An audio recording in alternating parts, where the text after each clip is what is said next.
بسم الله الرحمن الرحيم. قال رسول الله صلى الله عليه وسلم الخمر جماع الاسم. جناب رسول اللہ صلی اللہ علیہ وسلم کا ارشاد مبارک ہے کہ شراب نوشی کرنا یا شراب پینا یہ تمام گناہوں کی جڑ ہے. شراب کو عربی میں خمر کہا جاتا ہے، اور اس حدیث پاک میں اس فعل بد کو، اس گناہ کو تمام گناہوں کی جڑ اور بنیاد کہا گیا. اس کی وجہ یہ ہے کہ یہ ایسی ناپاک، گندی اور خبیث چیز ہے کہ اگر خدا نہ خواستہ کوئی بندہ اس میں مبتلا ہو جائے اور شراب پینے کا عادی ہو جائے، اس کو پینے لگ جائے، تو یہ صرف ایک گناہ نہیں، یہ اپنے پیچھے بہت سارے گناہوں کو کھینچ کر لے آتا ہے. اور اس کی وجہ یہ ہے کہ اس چیز کا اثر انسان کے جسم کے سب سے قیمتی حصے دماغ پہ پڑتا ہے. شراب پینے والے کا دماغ اس کے قابو میں نہیں رہتا. وہ اسے سرور کہتا ہے، لذت کہتا ہے، راحت کہتا ہے، لیکن حقیقت یہ کہ یہ فعل اس کو مجنون، پاگل اور دیوانہ کر دیتا ہے. اس کے بعد پھر وہ زبان سے کیا بول رہا ہے، کسی کو گالی دے رہا ہے، بیوی کو طلاق دے رہا ہے، کیا کچھ کر رہا ہے اس کو خود اندازہ نہیں ہوتا. کسی کی چیز کا نقصان کر رہا ہے، توڑ رہا ہے، باہر گلی میں نکل کے اپنے سطر کو کھول رہا ہے، چلنا ایک جگہ چاہتا ہے، پیر دوسری جگہ پڑتا ہے. یعنی وہ انسانیت کے جو سارے طور طریقے ہیں وہ اس کے جسم سے یکسر ختم ہو جاتے ہیں. سارا علاقہ اس سے تنگ، سارا محلہ اس سے پریشان، ہر ایک کی بد دعاؤں کی زد میں آ جاتا ہے. اپنا گھر خراب، برباد، ویران کر دیتا ہے.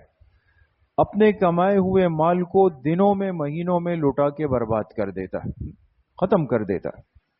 تو ایک گناہ نہیں رہا، پھر اپنے پیچھے بہت سارے گناہوں کی فہرست لے کر کے آ جاتا ہے. اسی لیے میرے عزیزوں، دوستوں، بزرگوں، ہم سنتے ہیں، آپ سنتے ہیں علماء سے کہ جتنی بڑی راتیں آتی ہے، شب برات گزری ہے، آگے لیلۃ القدر آ رہی ہے، اس میں بعض ایسے بد نصیب ہوتے ہیں جو اللہ کی رحمت سے، مغفرت سے محروم ہو جاتے ہیں. ان میں ایک یہ بھی شامل ہوتا ہے جو شراب نوشی کا عادی ہو. اس لیے چھوٹا گناہ نہیں، آج اس کو عام کیا گیا، اور امت کے ذہنوں سے اس گناہ کی نحوست کو کم کرنے کے لیے بہت ساری ایسی چیزیں عام کی گئی کہ جس میں نشاور اشیاء شامل ہوتی ہیں، اور اس کو مختلف نام دیے جاتے ہیں، اور لوگ اس کو استعمال کرتے ہیں، کہتے ہیں یہ تو صرف ذرا تھوڑی دیر کے لیے دماغ کو سرور مل جاتا ہے. ہر چھوٹی چیز انسان کو بڑی چیز کی طرف لے جاتی.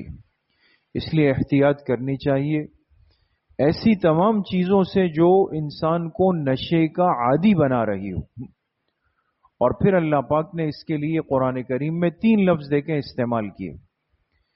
پہلا لفظ کیا فرمایا کہ رجسن، یہ شراب ایک گندگی ہے. کوئی سوچ سکتا ہے کہ راستے میں پڑی ہوئی گندگی کو اٹھا کے منہ میں ڈال دے، لیکن شراب کی گندگی کو اللہ نے گندگی فرمایا. دوسرا لفظ فرمایا کہ من عمل الشیطان، ایسا کرنے والا وہ شیطانی کام کے اندر مبتلا ہے. اور تیسری بات فرمائی فاجتنبوہ لعلکم تفلحون، اس سے دور رہو تاکہ کامیاب ہو جاؤ. معلوم ہوا کہ جو اس فعل بد میں مبتلا ہوگا وہ کبھی کامیاب نہیں ہو سکے. تو گندگی بھی ہے، شیطانی فعل، شیطانی کام بھی ہے، اور انسان کو کامیابی اور فلاح سے محروم کر دیتا. اس لیے اس گناہ سے اگر خدا نہ خواستہ کوئی اس میں مبتلا ہو تو مضبوط توبے کی ضرورت ہے، اور ہر ایسی چیز سے اجتناب جو انسان کو آہستہ آہستہ نشے کے راستے کا عادی بنائے. اللہ پاک صحیح عمل کی توفیق نصیب فرمائے. الحمدللہ رب العالمین.